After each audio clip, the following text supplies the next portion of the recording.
জীবনে খারাপ সময় আসাটা অনেক প্রয়োজন। না হলে বোঝা যাবে না কে আপন বা কে পর। কারণ সময় আমাদেরকে মানুষ চিনায়। পরিস্থিতি যখন খারাপ হয় তখন দেখবেন আপন মানুষগুলো পর হয়ে যায় আর পর মানুষগুলোই আপন হয়ে যায়। হ্যালো এভরিওয়ান, আসসালামু আলাইকুম। একটানা অনেকদিন বৃষ্টি হওয়ার পর ফাইনালি আজকে অনেক সুন্দর একটা রোদ উঠেছে। রোদ উঠলে বাচ্চার মায়েদের যে কতটা শান্তি লাগে, যারা একমাত্র বাচ্চার মা তারাই বুঝবে। বারান্দায় গাছগুলো দেখতে চলে আসলাম, তারপর টোনাটুনির সাথে একটু দেখা করে নিলাম। আজকে সকালে একটু ঘুম থেকে তাড়াতাড়ি করে উঠেছি। বিয়ের পর আসলে যত কম ঘুমানো যায় ততই কিন্তু ভালো। আসলে বিয়ের আগেও কি অনেক ঘুমানো গেছে এমনটাও না। যখন স্কুলে পড়তাম তখন সকালবেলা স্কুলে যেতে হতো, যখন কলেজে পড়তাম তখন কলেজে যেতে হতো। আসলে জীবনটা অনেক ব্যস্ততার মধ্যে আমাদের সবার কাটে। জীবনে আসলে রেস্ট বলতে কিছুই নেই। যাই হোক, রাতে কিছু বাজার আনা হয়েছিল, তো বাজার গুছাতে গুছাতে আমার ছেলে আবার চিচিঙ্গার অর্ধেকগুলোই ভেঙে ফেলেছে। টেবিলে ছিল, আমি অন্য কাজ করছিলাম, সে যে কোন ফাঁকে এই কাজ করে ফেলেছে আমি বুঝতেই পারি নাই। তো অনেক কিছুই সবজি আনা হয়েছিল,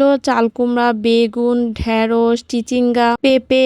এখন বাসার সবাই ঘুমাচ্ছে, শুধু আমার শ্বশুর বাইরে হাঁটতে গিয়েছে। তো সকালবেলা তো নাস্তা দিয়ে ফেলেছি, এখন হচ্ছে আমি ঢেঁড়স ভাজিটা বসিয়ে দিব। বাচ্চা হওয়ার পর একটা জিনিস খুব ভালো করে বুঝেছি, মায়েদের আসলে কোনো রেস্ট করতে নেই। মায়েদের ঠিক মতো খাওয়ারও সময় থাকে না। আসলে একা হাতে বাচ্চা সামলানো অনেক বড় একটা কঠিন বিষয়। এখন আমার কাছে মনে হয় কখনো কাউকে গৃহিণী বলে ছোট করবেন না, কারণ একজন গৃহিণী সারাদিন যে কাজগুলো করে একজন ওয়ার্কিং ওমেনের থেকেও বেশি কাজ করে। একজন ওয়ার্কিং ওমেন হয়তোবা অফিসে 5 থেকে 7 ঘন্টা ডিউটি করে, আর একজন মা সারাদিন হচ্ছে ডিউটি করে 24 ঘন্টা, তার কিন্তু কোনো স্যালারি নেই। তারপরে যখন বাচ্চার কিছু হয় তখন কিন্তু মায়েদেরকেই দোষারোপ করা হয়। তো আজকে হচ্ছে আমি রুই মাছের কিছু মাথা ছিল, বড় বড় মাথার সাইডে যে অংশগুলো, ওগুলোই টমেটো দিয়ে ভুনা করবো। আপনাদের ভাইয়া বলতেছিল বাইলা মাছ ভুনা করতে। প্রতিদিন এই এক টাইপের বাইলা মাছ এগুলা খেতে আর কতই ভালো লাগে, ট্যাংরা মাছ, যার কারণে ভাবলাম আজকে রুই মাছের মাথা দিয়ে টমেটো দিয়ে রান্না করে। রুই মাছ অবশ্য শেষ হয়ে গেছিল ফ্রিজে। জামাইরা যখন একটু হিসাবই হয় না তখন বৌদের একটু হিসাব করে চলতে হয়।